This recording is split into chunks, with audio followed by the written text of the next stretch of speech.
So, good afternoon. My presentation is about active voltage regulation for mitigation of voltage issues that increase PV penetration and DV loads. A little bit of an overview of my presentation. We start with an introduction. We look at mitigation measures. We'll introduce a case study and we'll discuss some results. And finally, we'll draw some conclusions.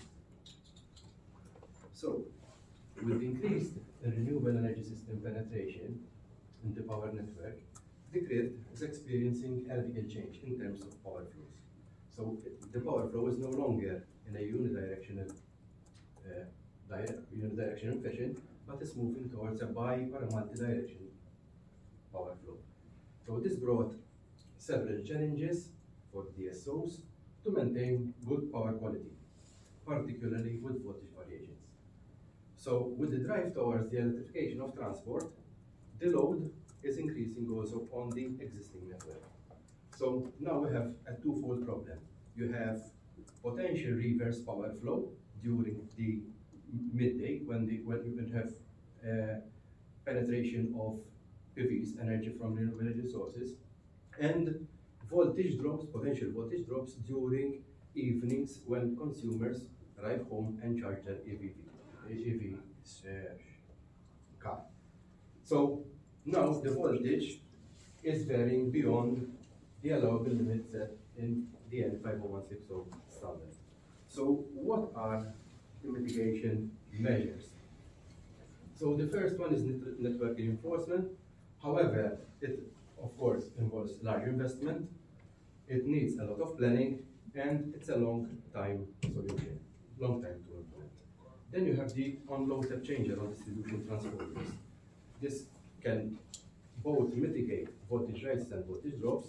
However, if you have just one problematic feeder, trying to compensate that with an on-load step changer will regulate that feeder, but possibly bringing other feeders out of the tolerance set in the standard. So if you have problem on all feeders in the distribution transformer, you can use an on-load step changer. However, if you have just a problem on one feeder, it is not the ideal solution. Then you have the decentralized battery energy storage systems. However, this requires policies. They are relatively expensive, and you need somehow to incentivize those consumers or prosumers that have invested in an old renewable energy system, okay, to invest in a battery energy storage. Then you have the static VAR compensator, which also can mitigate both voltage rises and voltage drops. However, it is typically used for larger powers, not for a feeder level compensation. Then there is the series regulator, which is relatively cheap and reliable and can be installed in a very short period of time. So let's look at the series regulator features. So it has a wide power range starting from some kilovolt ampere to megavolt ampere. We're speaking about high efficiency here, over 99%. Can be used to mitigate voltage rises and voltage drops. It has independent phase control, which is very good because in some cases you might have a problem not on the feeder itself, but one phase of the feeder. Okay, so this type of regulator can handle each phase individually, and it is fast acting. So we expect regulation within milliseconds, okay, of an operation.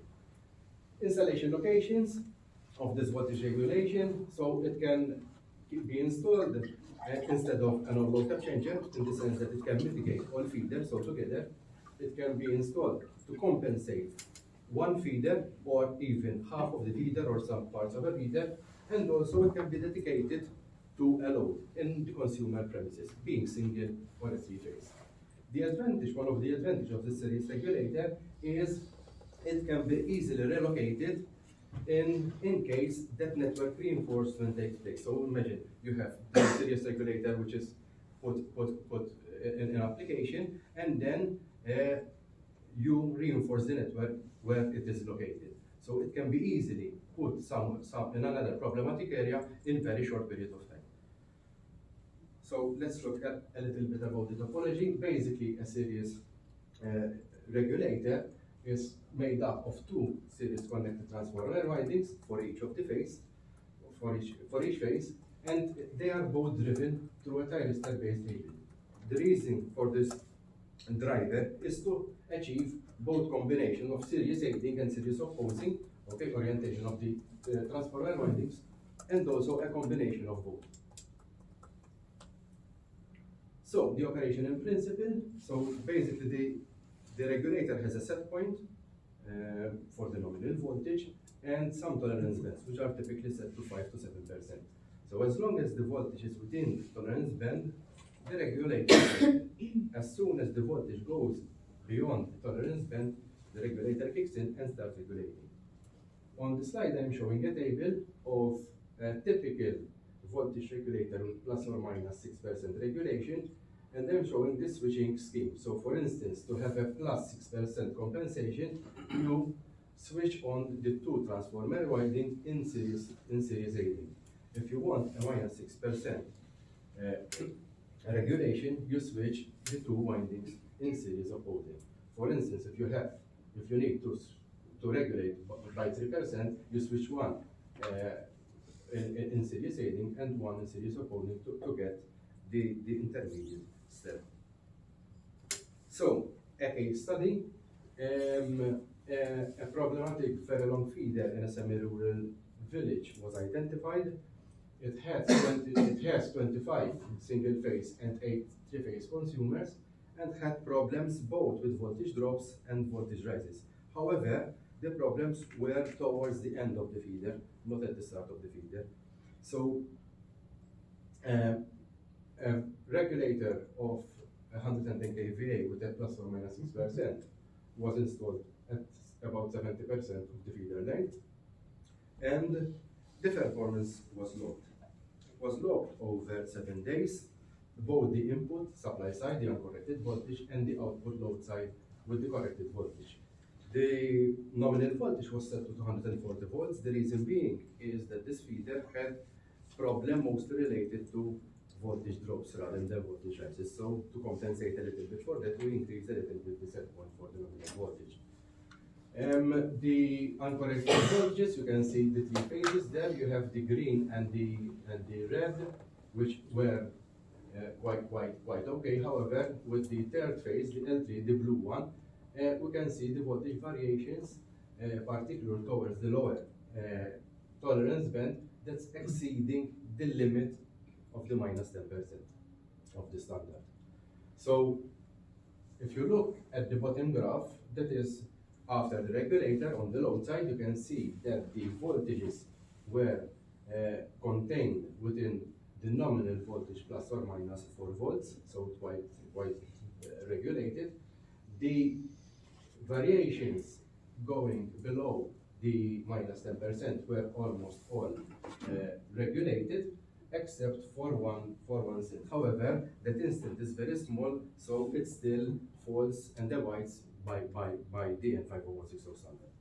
So in order, if this excursion wants to be compensated, or we need to compensate for that, all we need to do is to extend the regulation range. Remember that we've done this case study with a plus or minus 6% regulation. So in order to compensate for that, all you need to do is to increase the regulation to plus or minus 10%. So, a conclusion, the voltage on the feeder was corrected within the standard limits, downstream of course, of the installation location, except for that one instance for a short duration. Corrected the individual phase voltages to cater for the unbalanced in device voltages. The voltages were contained within plus or minus 4 volts of the nominal voltage. And also, since there was a strong regulation, quite a strong regulation of the voltages, plus or minus 4 volts, there is more headroom now to reach the upper limit of the standard, which means we can accommodate more renewable energy sources on the feeder. So that's all from my end. I thank you very much. And I would like to acknowledge Malta for this help of this project. So if you have questions, then we'll. Thank you very much.